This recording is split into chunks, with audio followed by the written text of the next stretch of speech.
falta água, Renan. Renan só sabe o que é abrir um pote e não ter uma gota d'água e o cabo tem que andar 2, 3 léguas para pegar um balde d'água. Quem passou sede, Renan. Só sabe o que é não ter o que comer quem passou fome. Quem não passou não sabe. Às vezes o cara chega lá do sul, não tô falando que é você, jamais, perdão. Tá, Renan, olha, Mas o Lula, o pessoal já conhecia o Mas Lula, qual ele é a já vinha de 2 proposta? mandatos. Mas qual é a proposta? Ele já vinha de 2 mandatos. E as pessoas já conheciam o estilo do Lula. Como você sabe qual é o estilo do Lula. Entendi, a pessoa Por exemplo, botou na vibe do Lula. você vai enfrentar o Lula no segundo turno, hipoteticamente falando. Então o Lula vai vir com as propostas dele, que é educação, como? Fortalecer. Ele vai dizer o seguinte, que ele vai fortalecer o pé de meia, uma das coisas, que ele vai incentivar mais, vai dar mais verbas para faculdades, universidades públicas. Ele vai entrar nessa zona aí. Perfeito. Aí o Renan vem e coloca as propostas dele. Mas a diferença, me desculpe te interromper, que ficou agoniado, desculpa. Eu sei, não, mas tudo bem. É que não é uma proposta clara. Eu vou dar uma ajuda aí nesse projeto que eu vou melhorar o que está aí. Cara, isso não é uma proposta clara. O Lula ganhou com um chavão chamado eu vou fazer você comer picanha e tomar cerveja, que sequer é uma proposta. É um chavão. Você fala, olha, eu vou fazer uma revolução na educação brasileira fazendo isso e aquilo. Ele não veio com isso. Não foi nem tema de campanha pé de meia dele. Agora ele pode falar, eu tenho pé de meia, agora eu vou fazer mais. É vazio. O Bolsonaro também tinha nada. Qual era a proposta do Bolsonaro? Nenhuma. Hoje a proposta do Lula, ninguém sabe qual é para essa eleição. E a proposta do Flávio Bolsonaro é, preciso salvar meu pai. É isso. Mas como é que você vai calma, eu tô chegando nisso. Não, é pra gente não desviar. Mas não vou desviar. Isso aqui não desvio. De maneira alguma. Não desvio.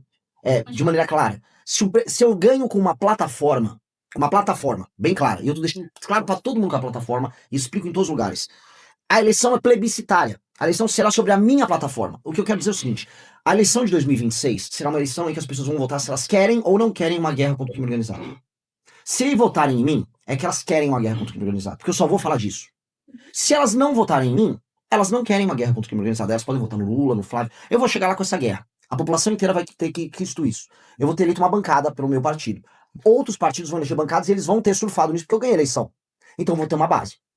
Com essa base e com os 6 primeiros meses em que qualquer presidente da República, isso é histórico, ele conta com o beneplácito não só do Congresso, mas da sociedade civil para andar com a sua agenda, eu vou passar um estado de defesa no dia 1 do nosso mandato. Estou sendo super preciso. Eu vou andar com o estado de defesa e eu vou passar isso no Congresso. Eu vou compor... Que é uma medida provisória. É uma medida... Só para as pessoas entenderem em casa. Decreto é uma presidencial. medida provisória, é um decreto. Tem validade, tem um tempo de começo, tem um tempo de fim. Exatamente. Pronto. Eu vou entrar com isso.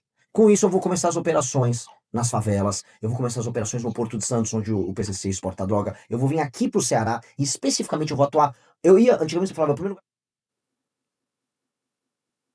trago quem precisa, faço a base que eu preciso e eu passo o que eu preciso. Além da base do próprio Missão, quais outros partidos vocês já estão analisando que podem aí se articular com vocês nessa eleição? Eu vou te falar uma coisa, eu já estou há 11 anos fazendo política, eu organizei o impeachment da Dilma Rousseff, não só nas ruas, mas no Congresso. Esses caras do Centrão, eles são, desculpa o termo aqui, eles são as raparigas, para falar na terminologia local. Eu não preciso conversar com eles sobre proposta agora, porque agora eles estão roubando e usando as emendas deles para se reeleger. Esses caras vão conversar com a gente, então logo a gente sobe nas pesquisas. Eu não preciso nem ir atrás. Porque se há poder, há um termo, se há poder, estou dentro. Esse é o lema do Centrão. Então se eles veem que a gente vai chegar ao poder, eles vão se aproximar. E eles querem uma coisa, eles querem espaço para obter isso aqui. Eu vou falar, olha, se quiserem ter espaço para andar com o programa, haverá espaço para andar com o programa. Roubalheira conosco, não. Eu vou dar um exemplo. O Centrão teve uma ministra no governo Bolsonaro, que era a Tereza Cristina. Foi uma boa ministra. Gente como ela, que não foi lá para roubar, foi lá para andar com a agenda do agro, bem-vinda. Agora, botar o Ciro Nogueira, como colocaram, envolvido em todos os escândalos de corrupção possível, o cara maratona escândalo de corrupção. Não. Do PP. Então a gente tem a ministra Tereza Cristina, que foi ou é do PP, de um lado, e o Ciro Nogueira do outro. Eu quero uma Tereza Cristina. Me tragam uma Tereza Cristina. Não me tragam um Ciro Nogueira. Esse é o jogo, essa é a conversa. No início do mandato será assim. Naturalmente o que o Centrão vai querer conosco é nos desgastar. Ele vai querer fazer a gente ficar desgastado para ter que pedir favor para ele. Pois bem, eu vou até o fim na nossa agenda. Eu não tenho absolutamente nada a perder. Nada a perder. Eu nasci pelado, eu sou um cara de classe média, não tenho grana, não tenho envolvimento com nada, não terei. E se o Congresso resolver transformar meu governo numa roubalheira, eu vou até o fim contra o Congresso. E se for pra tomar impeachment, tomar golpe, se for, eu tomo. O que eu vou fazer, eu não vou baixar a cabeça pra esses caras. Renan, você fala, a gente, quando tá com isso, a gente pensa assim, sim, como é que você vai montar essa sua bancada? Como é que tá sendo a articulação aqui no estado do Ceará? Você tá visitando o Ceará, visitou o Rio Grande do Norte, você vai visitar o Nordeste todo, normal, como todo pré-candidato. Mas como é que você vai montar a base? Como é que você vai montar essa bancada para você... Porque se o Renan chegar lá só, sem uma representatividade, o Renan vai ter que, de uma hora ou de outra, se ele não negociar com o Centrão que está lá, vão tentar, no mínimo, entrar com impeachment. Porque esse Congresso aí, ele tem muito dinheiro. São mais de 51 bilhões só para emendas parlamentares. Isso aí é fato. E é noticiado em todo canto. Até mais. Agora, cada deputado federal hoje, ele está movimentando mais de 40 milhões por ano. Por ano de emenda. É uma coisa E absurda que aumentando. ninguém nunca viu na história. E aumentando. Mas vamos lá. E é lei. Eles aprovaram, hoje voga, hoje está em valia. Aí, diante de tudo isso, como é que o Renan vai criar uma bancada de simpatizantes para dizer assim, ó, eu vou tirar do seu dinheiro e você vai vir para a gente que a gente vai mudar o país? Com essa Câmara que está aí, essa é a pergunta. E a outra, organizacionalmente falando, Estado do Ceará, tem candidatura majoritária? Tem candidatura a governo do Estado? A vice? Quem são os nomes para compor uma chapa para deputado federal aqui no Ceará? Excelente pergunta. Primeira coisa, nós estamos rodando todo o Brasil, a gente começou pelo Nordeste, e o objetivo nosso é trazer essa discussão que nós estamos trazendo, que é possível fazer tudo de maneira muito diferente no Brasil. Nós temos um exército de jovens que já estão produzindo conteúdos em redes sociais. Esse exército de jovens nos deu um partido. Nós somos um partido criado de maneira mais rápida e mais barata. E nós conseguimos usar a tecnologia, que a gente fala, usar as redes, não é a redes, usar a tecnologia, que vai para além das redes, para fazer com que essa diferença de dinheiro que existe entre partidos grandes e a gente diminua. Então a gente consegue, usando nossa cabeça, nossa inteligência, suplantar a força da grana dos nossos adversários. Quem é inteligente consegue se estabelecer.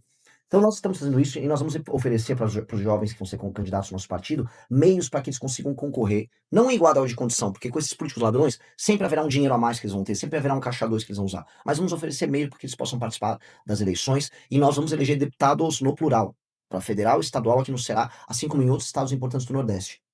Ponto. Continuando a tua pergunta. A ideia, vocês vão ter chapa completa? Só para complementar. Hum.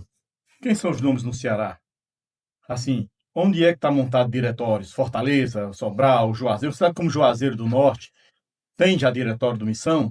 É isso que a gente quer saber. Por quê? Porque assim, se você vai montar, você tem, sabe, até o dia 4 de abril para bater o martelo e dizer assim, ó, lá no Ceará eu tenho lá um grupo com 23 pré-candidatos a deputados federais. Quem são? Eu vou te falar, a gente não funciona como os outros partidos. Eu não vou sair pelo estado jogando um monte de diretório pra agradar um líder local. Esse aqui é o meu cara aqui em tal cidade. Não funciona assim. A pessoa que entra no nosso partido, se ela tá entrando achando que ela vai ter um diretório pra fazer coisa, ela tá muito Vai enganada. negociar? Não vai ter nada negociado. Nós vamos montar um diretório estadual e nós vamos montar a chapa aqui no estado. E ponto. Porque já veio um monte... Eu tô aprendendo agora. Eu montei um partido que me pareceu de picareta. Eu quero tocar aqui no município. E o cara quer vender a legenda que mal surgiu pro prefeito, pra pegar um apoio, não sei o quê. Não vai rolar. Então eu não vou distribuir, não vou ser montando diretório. O diretório montado será montado no estado. E ele montado no estado, eu vou montar a nominata com as chapas nossas para deputado federal e estadual. E aí nós estamos, nesse instante, espalhados pelo estado, treinando jovens, moças e rapazes para participar das eleições, especialmente com pautas. Um pouco de pauta nacional, que é a pauta que a gente vem tocando aqui, mas com as pautas do estado, pautas locais. Então, um cara que vai estar em Fortaleza vai pegar as dores da região metropolitana de Fortaleza. Outro que estiver no Cariri vai falar... Isso vai variar de região para região. Isso eu tô fazendo no Brasil inteiro. O mesmo padrão que eu tô fazendo aqui, eu tô fazendo em São Paulo, tô fazendo no Rio Grande do Sul, tô fazendo em Goiás. Porque é o padrão de eu criar políticos reais que falam da vida local e da vida nacional. E as coisas, elas têm que fazer sentido de uma ponta a outra. E jovens, até que ano? Até que idade? Não tem um limite. Eu posso pegar um jovem de 55 anos. A maior parte é jovem. Não é jovem com 41? Pô, eu sou da geração Z, eu tenho 41, mas me sinto um rapaz de 25. Entendeu? Por quê? Porque o espírito é jovem. E as pessoas mais velhas que vêm pra gente têm espírito jovem. E o que é o espírito jovem que eu tô falando? Não é que o cara vai pegar e sair correndo, eu sou jovem, fazer... Não. Ele é criativo e aberto ao novo. A pessoa que é criativa e aberta ao novo é sempre jovem. Olha, os bastidores da política está conversando com Renan Santos agora, pré-candidato à presidência da República pelo partido Missão. Na verdade, sobre a sua passagem pela região Nordeste. Eu quero entender que vocês escolheram iniciar a campanha, né, a pré-campanha, perdão, Boa, iniciar a pré-campanha, vindo primeiro pela região Nordeste. Por quê? Porque é uma região que, caso resolvida, resolve o Brasil. Como assim, Renan? Os problemas brasileiros, eles estão intimamente ligados à falta de uma elite política decente que entenda os problemas do Nordeste. E se você resolve o Nordeste, você resolve o Brasil. Quais são os problemas do Nordeste? Vindo de uma pessoa que não é do Nordeste. De maneira clara, o Nordeste é uma região desproporcionalmente mais pobre do que as regiões do Centro-Sul. O desenvolvimento econômico do Centro-Oeste passou nos últimos anos por conta do agro organizado, ele não se repetiu aqui, tirando algumas poucas regiões. Os municípios do Nordeste, em sua grande maioria, dependem de envio de recursos federais. E por mais que, de acordo com o Pacto Federativo, a região Nordeste receba proporcionalmente mais dinheiro que as outras regiões, ela não teve o desenvolvimento econômico, o crescimento econômico proporcional ao longo dos últimos 20, 30 anos, que deveria ter dado a quantidade de recursos que foi enviado. Portanto, o recurso que é enviado para cá, ele tem um mau uso.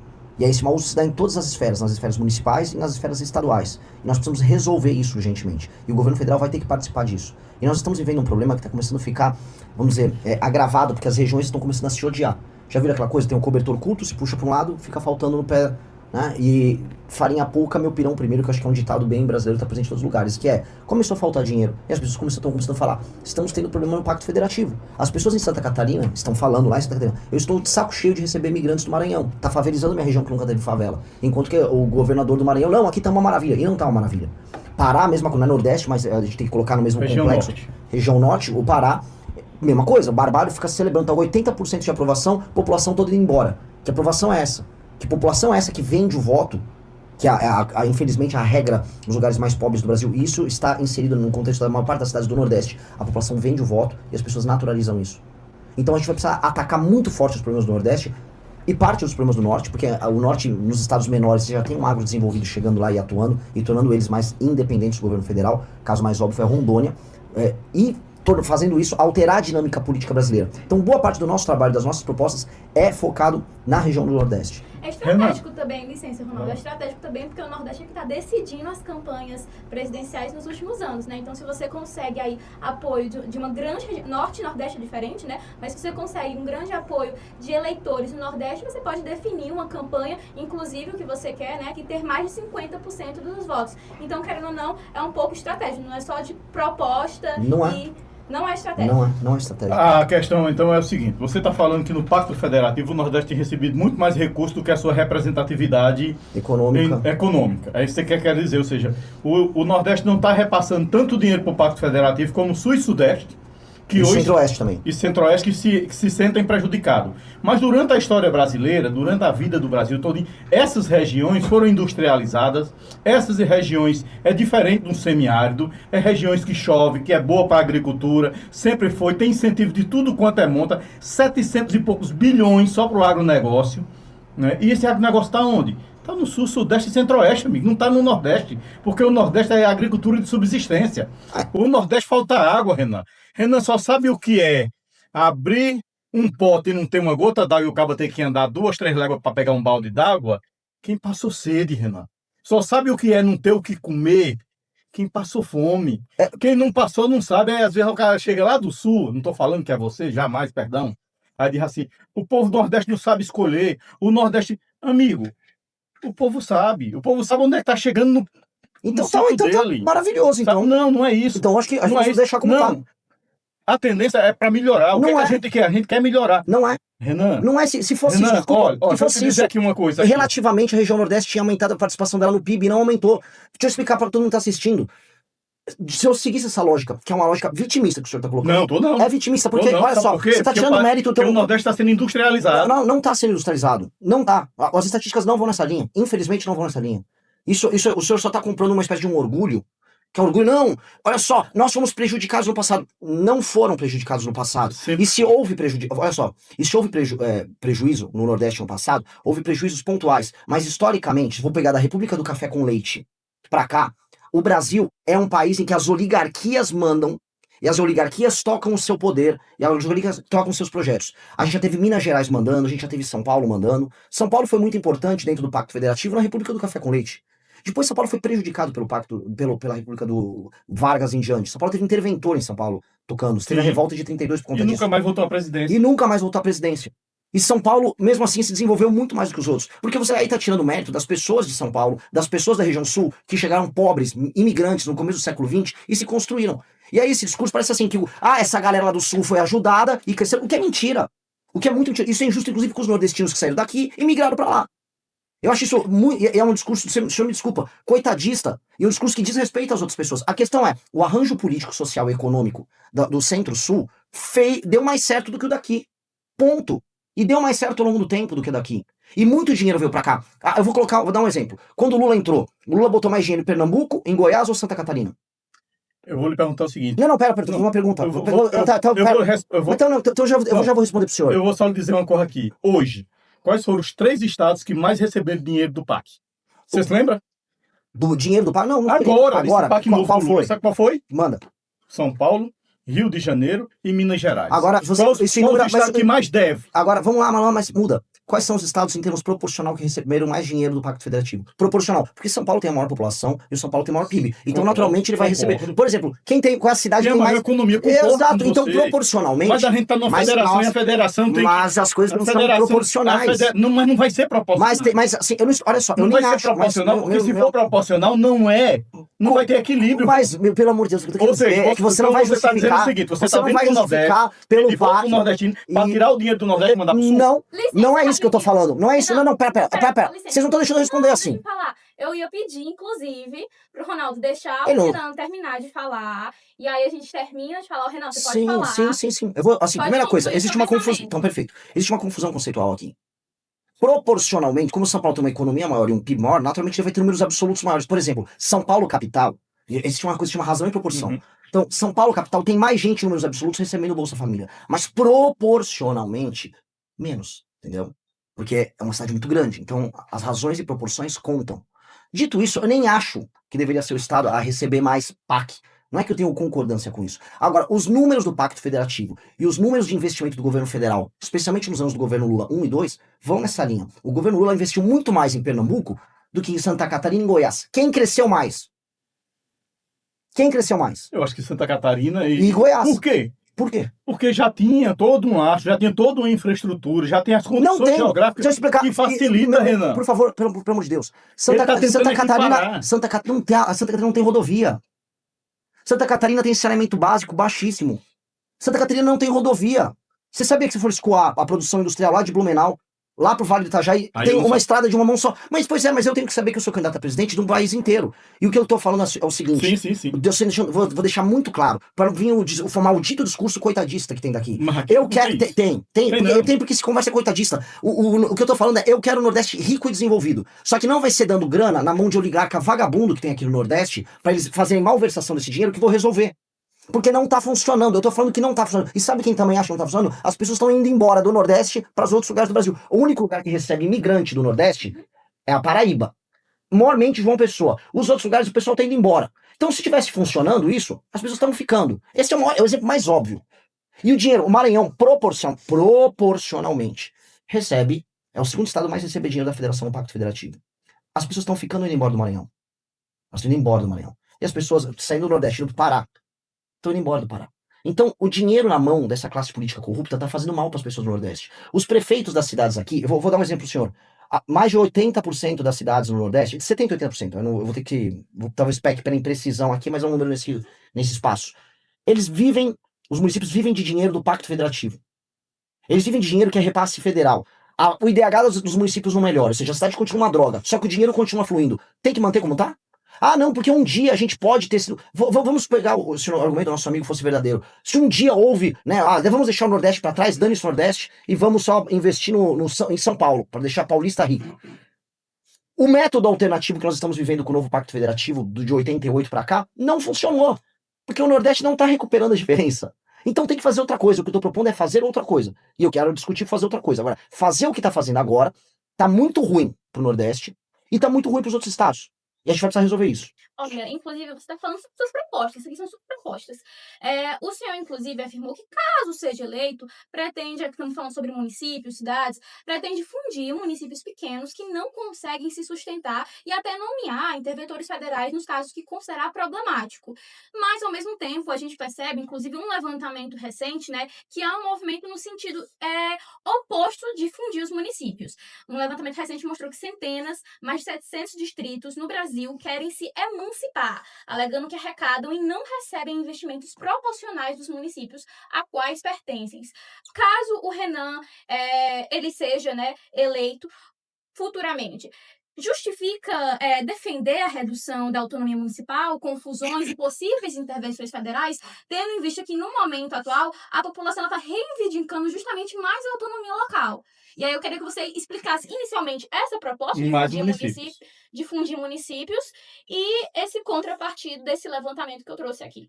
Assim, eu já vi esse movimento que existe, de querer abrir municípios novos, e isso é uma loucura. As pessoas estão chapadas, as pessoas estão malucas, e não exatamente o povo, porque o povo não quer um município, o povo quer resolução dos seus problemas. Só que quem quer novos municípios são as elites políticas locais. Existe uma coisa que é a elite política majoritária e elite política dissidente. Isso existe classicamente em ciências políticas. A elite política dissidente, ou ela derrota a elite de uma cidade e ela chega ao poder, que é a famosa oposição versus situação, ou ela se emancipa e vira elite, por exemplo, de um determinado bairro, de uma região que vira uma cidade. Pois bem, eu não sou contra uma emancipação quando 2 critérios são obedecidos. Claramente aquela comunidade que está se emancipando, ela é autossustentável. Ou seja, aquele município tem dinheiro para se bancar, tem arrecadação e tal, portanto, eles têm dinheiro para brincar de jogo democrático.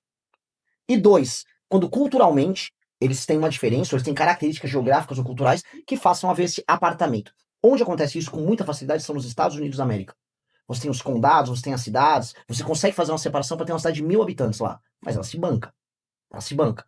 Os City Councils que tem lá nos Estados Unidos, são os conselhos, que aqui são as câmaras de vereadores, os caras nem recebem dinheiro. É um encontro que acontece num conselhinho, aí tem o cara lá, o xerife local, com o carrinho dele de polícia, tudo bancado. Aqui, uma emancipação é assim, a cidade não se banca pra porcaria nenhuma, é uma elite política que quer ter um poder relativo maior sobre aquele espaço, e o resto da federação, todo mundo pagando a conta. Isso é maluquice, isso é loucura, isso são essas elites políticas vagabundas que nós temos no Brasil, atuando pra tornar a vida no Brasil uma porcaria, e nós temos que reduzir esses mais de 5.000 e poucos municípios para no máximo 3.000. A gente vai ter que fundir os municípios em unidades administrativas maiores, ter só um prefeito, e só uma Câmara de Vereadores com esse número mínimo de 9. Acabou, vamos fundir, vamos diminuir essa confusão administrativa.